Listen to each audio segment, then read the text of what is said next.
Apple trees can be purchased in many different forms from nurseries. Containerized trees in pots are in active growth, usually are going to be more expensive, but can be found at local nurseries. Because of active growth and their weight, they are usually not shipped. If the root ball has had time to establish in the pot, they can be planted at any time, spring through September. But make sure you keep them watered on a regular basis, but probably no more than once a week. Bare root trees are dug while dormant and held in coolers until they are shipped to the customer in spring. They are usually the least expensive form and can be shipped with proper packaging long distances. They should be planted as early in the spring as you can safely dig a hole without ruining soil structure, typically 2 to 3 weeks after the frost is out. If we look at the picture here, we can see bare root trees that are well formed. They're uniform, they're feathered, they have good branches, and the root systems look like they're just perfect to be planting. Just make sure when you dig the hole that there's enough room to spread those roots out. So in the actual process of planting apple trees, there are many things to consider. Tree spacing depends on multiple factors. Not only does the rootstock play a role in eventual size, but also how innately vigorous the scion cultivar is. Growing conditions that are ideal produce larger trees. Difficult conditions produce smaller trees. The training system, such as high-density trellis systems, call for full dwarf trees at only 2 to 5 feet apart within rows and 8 to 12 feet apart between. Freestanding stake trees are placed quite a bit further apart. So when we look at this particular situation where we're talking about tree vigor and natural size, keep in mind that some cultivars on the same rootstock will be much larger, end up being much larger trees than a different cultivar on the same rootstock. Planting and initial pruning.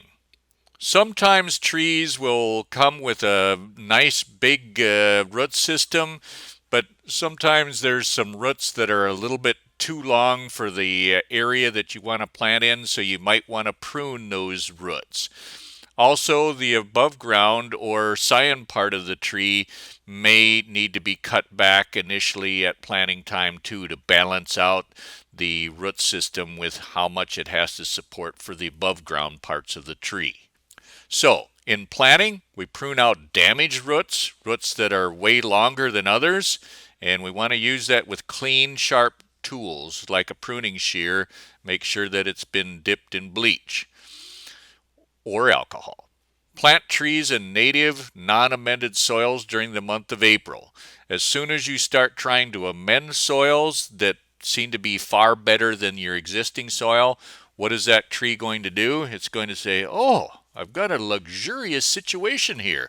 I'm just going to keep my roots here and not grow anywhere else.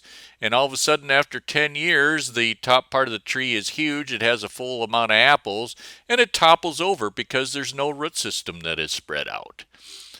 Soak the bare root tree roots in a bucket of water just before planting for no more than 2 hours.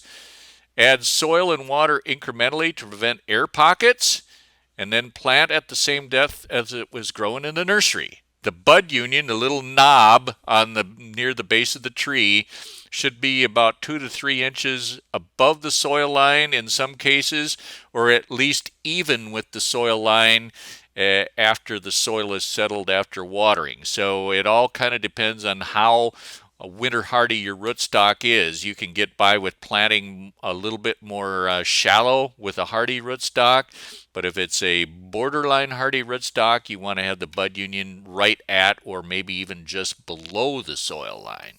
I had mentioned earlier that there are a numerous amount of nurseries that sell mail order trees, and these are just a few that specialize in fruit trees and fruit plants.